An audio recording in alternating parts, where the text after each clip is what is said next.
Stable voice channel में आप लोग का स्वागत है। आज बहुत ही अच्छी और इमोशनल कहानी है।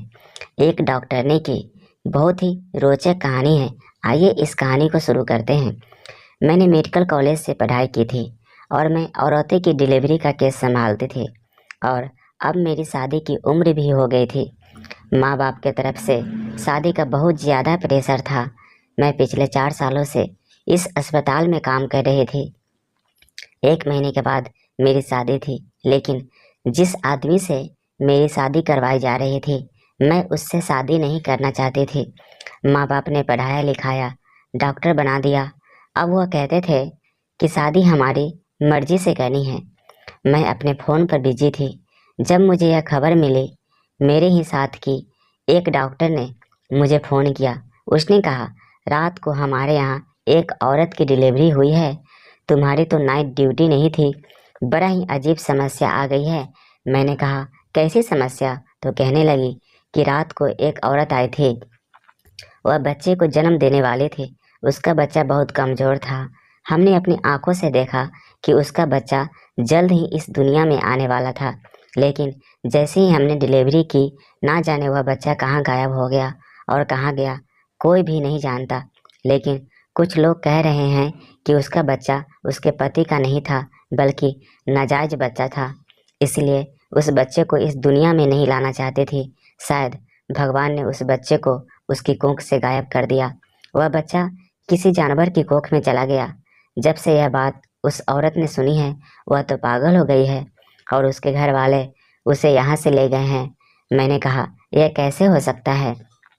उन्होंने कहा कि हाँ, हम भी यकीन नहीं करते थे, लेकिन जब बच्चा गायब हो गया, वह ना किसी सीसीटीवी कैमरे में और ना ही उसकी कोई फोटोज किसी कैमरे में कैद हुआ है, ना ही किसी को बाहर ले जाते हुए देखा गया है। पता नहीं कहाँ चला गया है। मैं तो खुद हैरान हूँ। उस लड़की के साथ उसकी माँ थी। वह कह रही थी कि मेरी बेटी पर काला जादू हुआ है। मैं हैरान हुई और मैंने कहा, मैं रास्ते में हूँ, आकर बात करती हूँ। जबकि मैं सोच रही थी, यह कैसी समस्या है? एक औरत के पेट से बच्चा कैसे गायब हो गया? जिस डॉक्टर ने यह बात बताई थी, वह डॉक्टर होकर भी ऐसी बातों पर यकीन रखती थी। यही सोचती हुई मैं अपने गाड़ी में बैठकर अस्पताल में दाखिल हो रही थी, जब सामने एक अजीब सा मंजर देखा। वह लड़की थी जो एक कुत्ते को किसी ठेली के ऊपर रखकर दोनों तरफ से पकड़कर खड़ी थी और गार्ड से झगड़ा कर रही थी। इस कुत्ते को अस्पताल में लेकर जाना है। गार्ड गुस्से से कह रहा था, यहाँ इंसानों का इलाज होता है, यह इंसानों का अस्पताल है, जानवरों का नहीं है।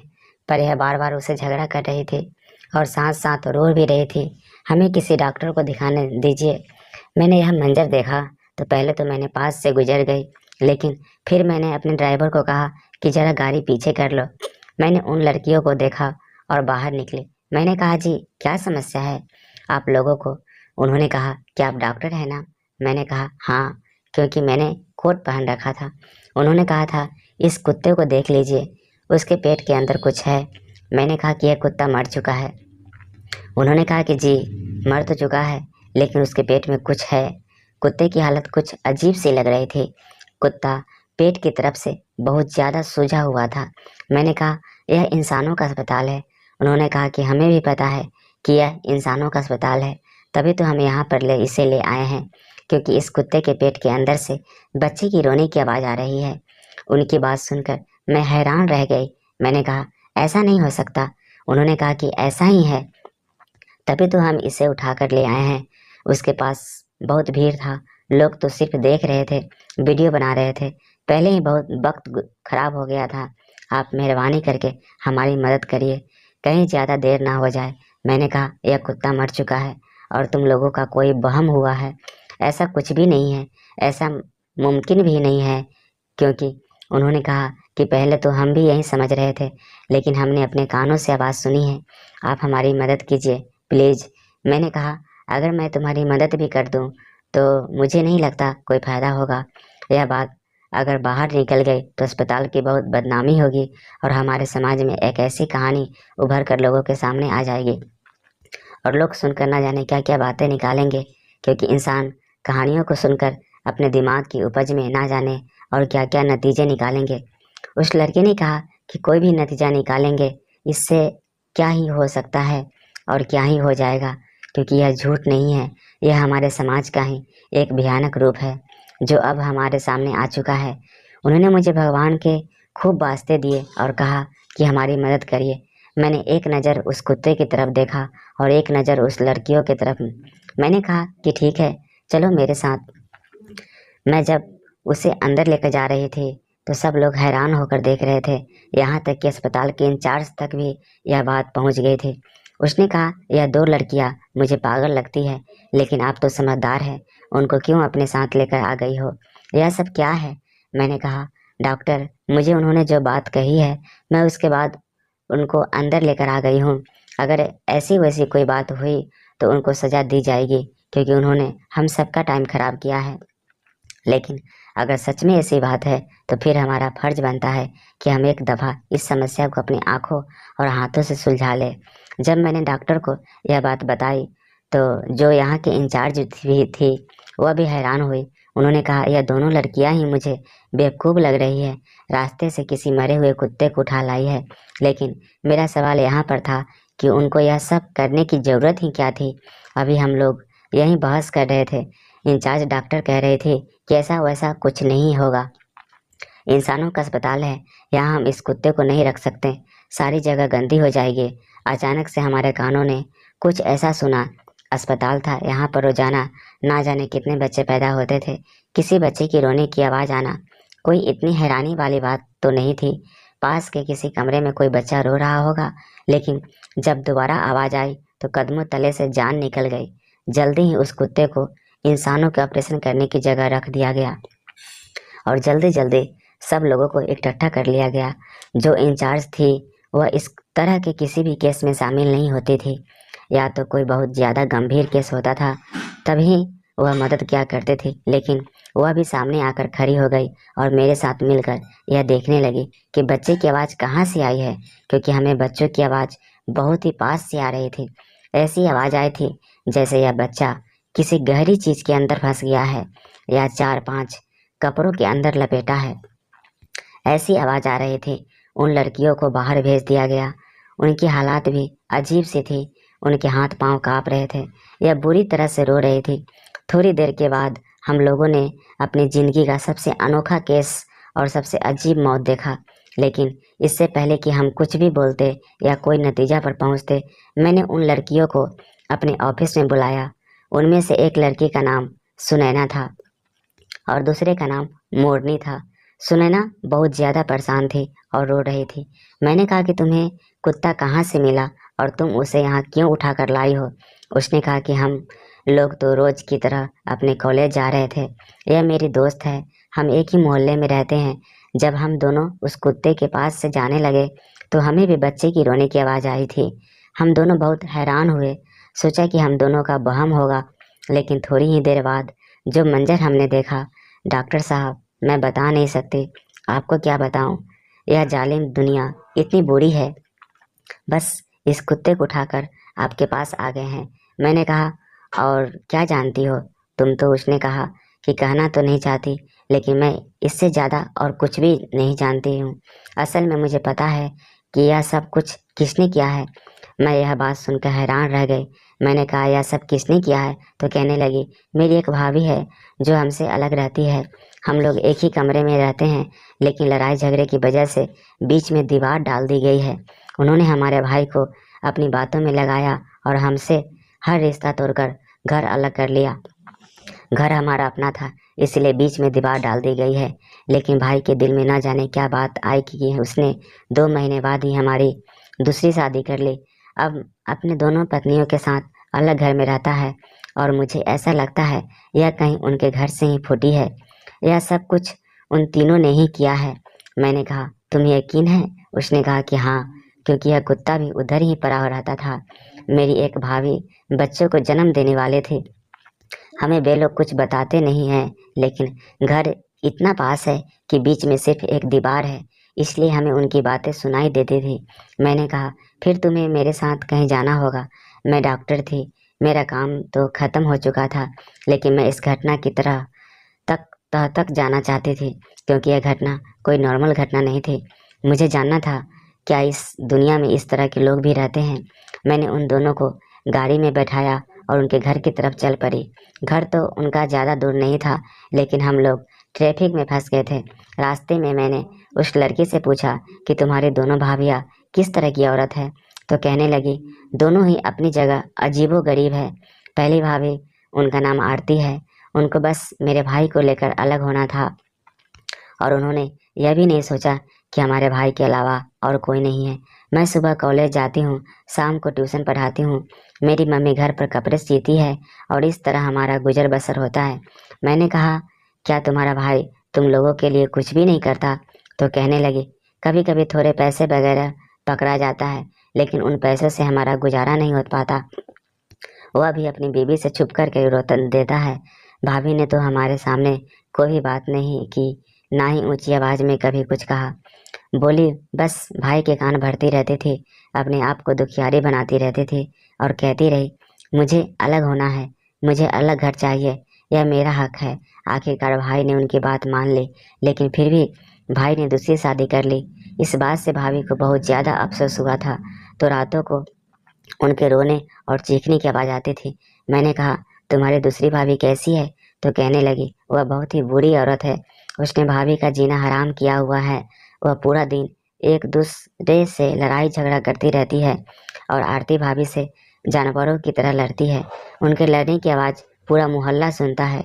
वह भाभी को अपने इशारों पर नचाती रहती है, लेकिन हम तो इस बात पर हैरान है कि मेरे भाई ने उससे शादी क्यों की। हमने कहा कि तुम्हारा भाई भी बड़ा दिल फेंक आदमी होगा, तो उसने कहा कि डॉक्टर साहब मुझे नहीं पता, मेरे लिए तो मेरा भाई है, मुझे क्या पता कि उसके दिमाग में क्या चल रहा है।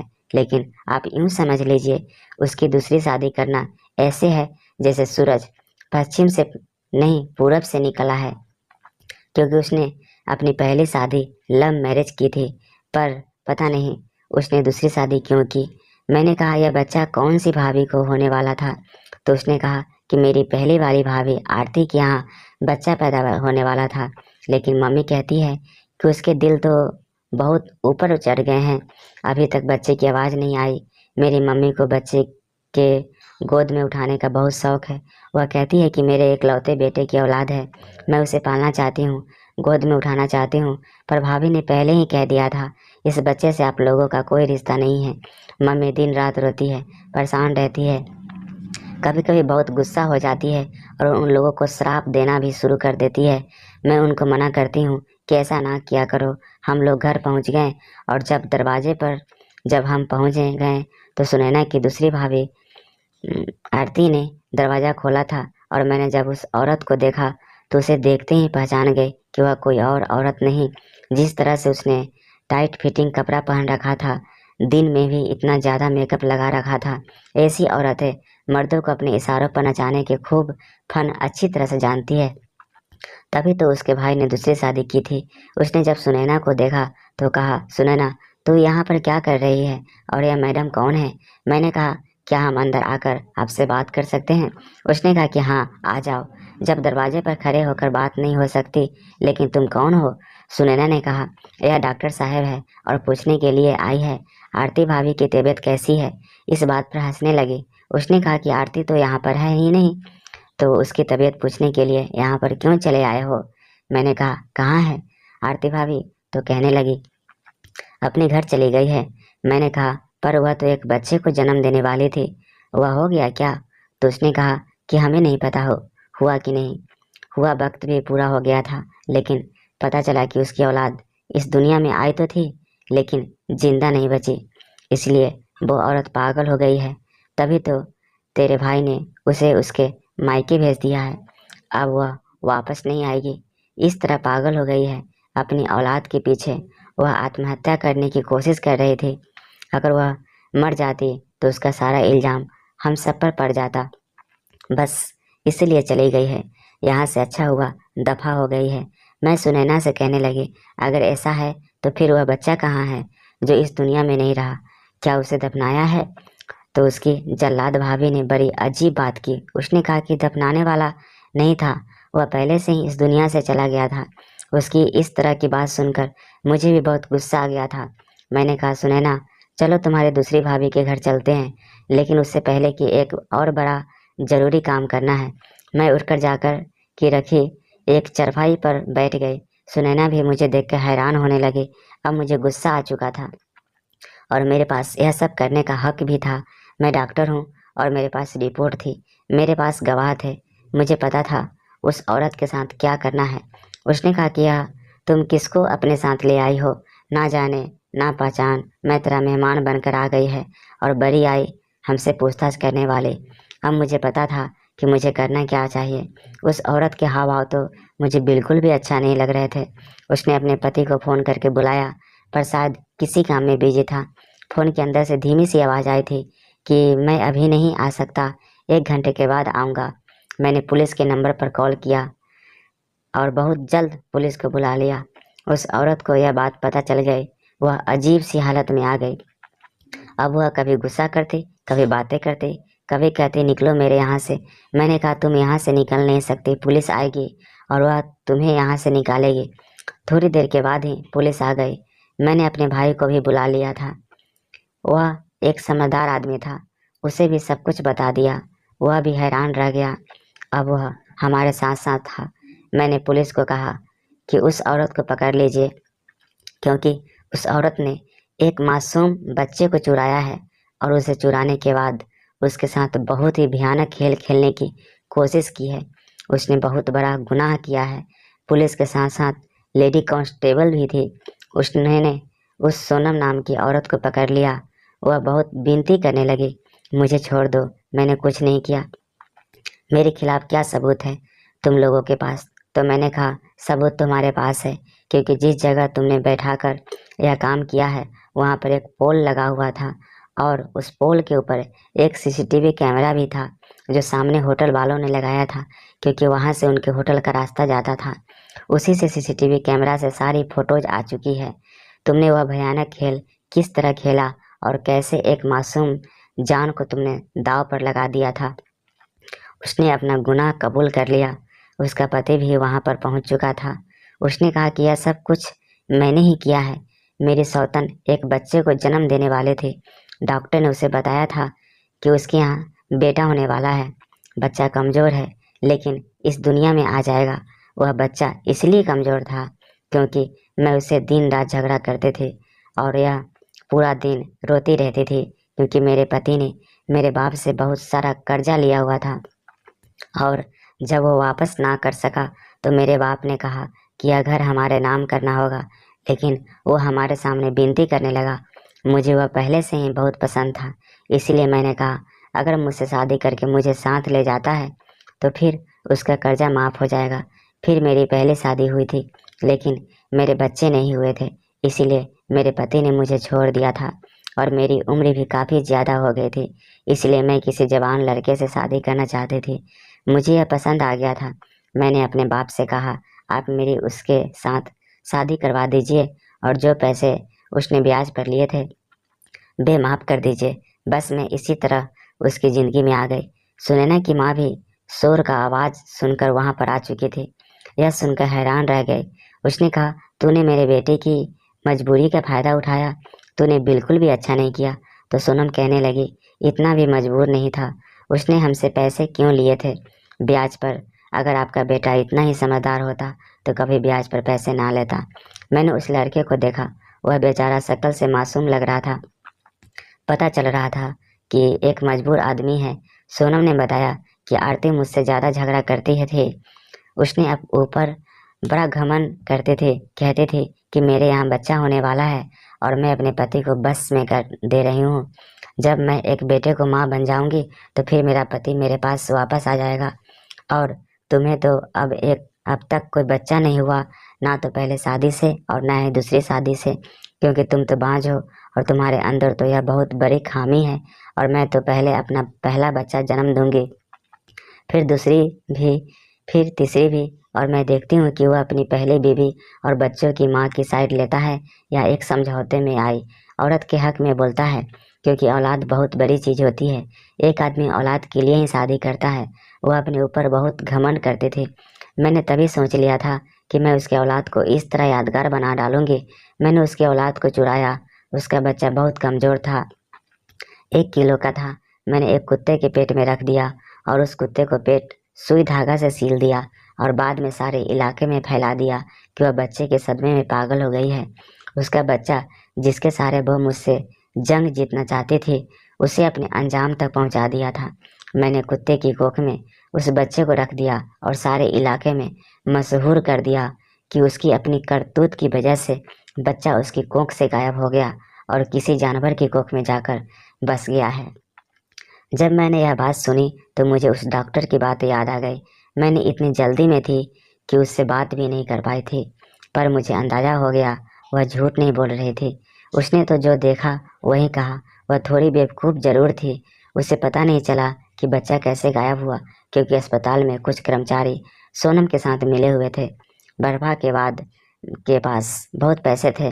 वह किसी का भी ईमान खरीद सकता था और उसने यही किया था। उसका पति भी हैरान रह गया। सोनम को तो पुलिस ले गई थी, पर सुनैना का भाई, उसकी माँ और सुनैना वापस अस्पताल आए। मैंने अस्पताल वालों को बाकी दास्तान सुनाई और कहा कि पता करिए वह केस किसने हैंडल किया था और उन सबको भी पुलिस के हवाले करिए। उसके बाद हम लोगों ने आरती के घर पहुँचे। उसकी मम्मी ने दरवाज़ा खोला और कहा, आप लोग रिपोर्टर हो? अभी थोड़ी देर पहले ही रिपोर्टर आए थे, हमसे अजीब तरह के सवाल कर रहे थे। नहीं नहीं, मैं आप लोगों को अंदर नहीं आने दूंगी।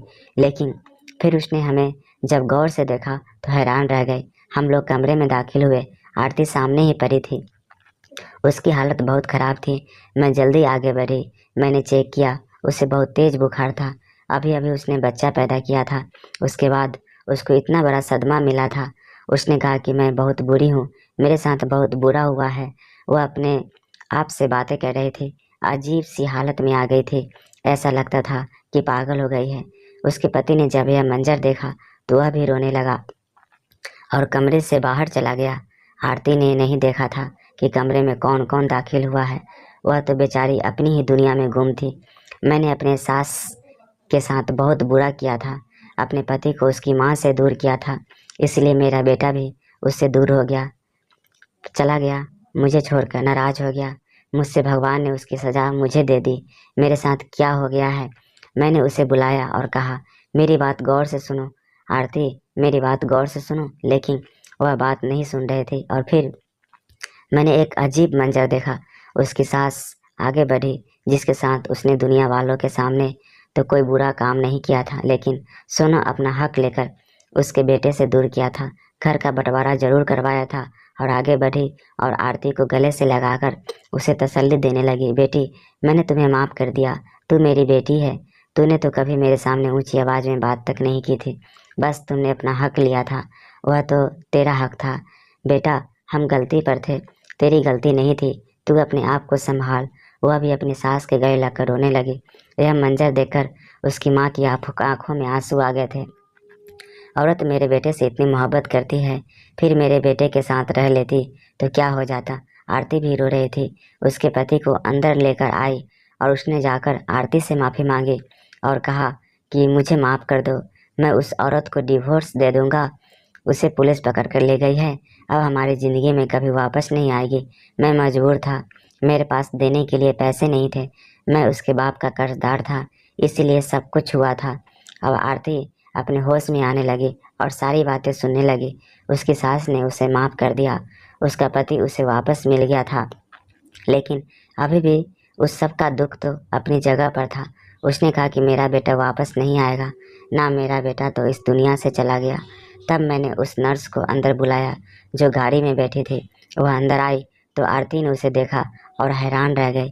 अपनी बीमारी को फिक्र ना की, जल्दी उसकी तरफ बढ़ी और अपने बच्चे को उठाकर गले से लगा लिया, क्योंकि आरती का बेटा बिल्कुल सही सलामत था। भगवान के चमत्कार ने उस बच्चे को बचा लिया था। उस बच्चे को उसकी सौतेली माँ ने पैदा होते ही चुरा लिया था। बिना किसी दवाई के, बिना किसी मेडिसिन के उसे उठाकर ले गई थी और इतनी बेरहमी से उस बच्चे को एक कुत्ते के पेट में छुपा दिया और फिर पूरे मोहल्ले में उसकी माँ को बदनाम कर दिया। यह सब कुछ होने से 10 से 11 घंटे का टाइम लग गया था, लेकिन जब उस कुत्ते को हमारे पास लाया गया तो हमने उस बच्चे को बचा लिया। हम लोग तो हैरान थे, बच्चा बिल्कुल जिंदा था। उसके साथ छोटी मोटी समस्या थी जिसको हमने ठीक किया था। उसे आईसीयू में रखा गया था। बच्चा बहुत कमज़ोर था, छोटा था, लेकिन उसकी ज़िंदगी लिखी हुई थी। वह कहते हैं ना, जिसको राम रखे उसका क्या कोई बिगाड़े। अब सारी समस्या ख़त्म हो गई थी। वह बच्चा बिल्कुल सही सलामत था। उसकी माँ ने उसको गले से लगाया। मैंने किसी औरत को इतनी शिद्दत से रोते हुए नहीं देखा था जितनी शिद्दत से आरती रो रही थी। उसकी सास भी रो रही थी और पति भी।